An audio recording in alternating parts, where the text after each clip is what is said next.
नमस्कार मित्रांनो, क्रिश अपडेट या यूट्यूब चॅनलवर तुमचं स्वागत. तर मित्रांनो, लिव्ह इन रिलेशनमध्ये मैत्रिणींचा खून करून मृतदेह जाळलेला आहे आणि अशी धक्कादायक बातमी समोर आलेली आहे आणि प्रियकरासह त्याच्या वडिलांनासुद्धा ताब्यात घेण्यात आलेलं आहे. तर याविषयी आपण सर्व माहिती आपण या व्हिडिओमध्ये पाहणार आहोत. तर तर अशा नवीन नवीन अपडेटसाठी चॅनलला सबस्क्राईब करायला विसरू नका.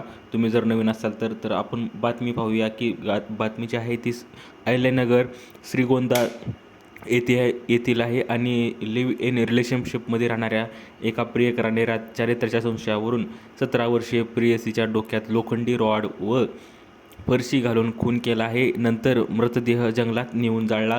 प्रियकराच्या मित्रांनीच पोलिसांना माहिती दिल्यानंतर हा धक्कादायक प्रकार उघडकीस आला आहे. प्रियकर व त्याच्या वडिलांना पोलिसांनी बेड्या ठोकल्या आहेत. या प्रकरणी श्रीगोंदा पोलीस ठाण्यात प्रियकरासह त्याच्या आई वडिलांविरोधात खुनासह पोक्सो व अट्रॉसिटीनुसार गुन्हा दाखल झाला आहे. प्रियकर शुभम सुखदेव ओहोळ वडील रेखा सुखदेव ओहोळ आई आणि अशी आरोपींची नावे आहेत. याबाबत मृत मुलीच्या आईने श्रीगोंदा पोलीस ठाण्यात फिर्याद दिली. मुलगी अल्पवयीन असून मागासवर्गीय प्रवर्गातील आहे आणि मुलीसोबत शुभमची इंस्टाग्रामवर वर्षापूर्वी ओळख झाली.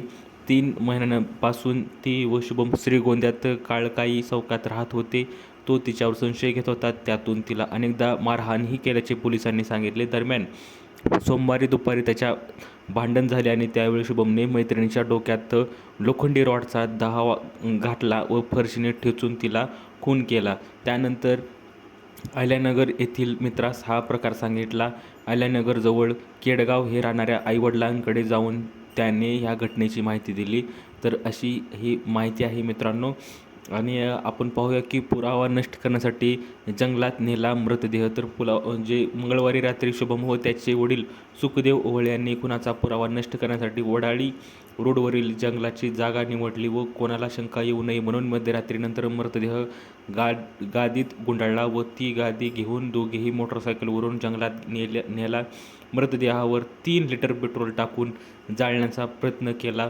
दोघांनी खुनाची कबुली दिल्याचे पोलिसांनी सांगितले. मित्रांमुळे घटना झाली उघड. तर मंगळवारी रात्री 1 वाजता शुभमने अहिल्यानगर येथील मित्राला व्हिडिओ कॉल करून वडाळी रोडवरील जंगलात मृतदेह जाळल्याचे सांगितले. हा प्रकार समजताच शुभमच्या मित्राने नगरमधील कोतवाली पोलीस स्टेशन गाठून हा प्रकार सांगितलेला आहे.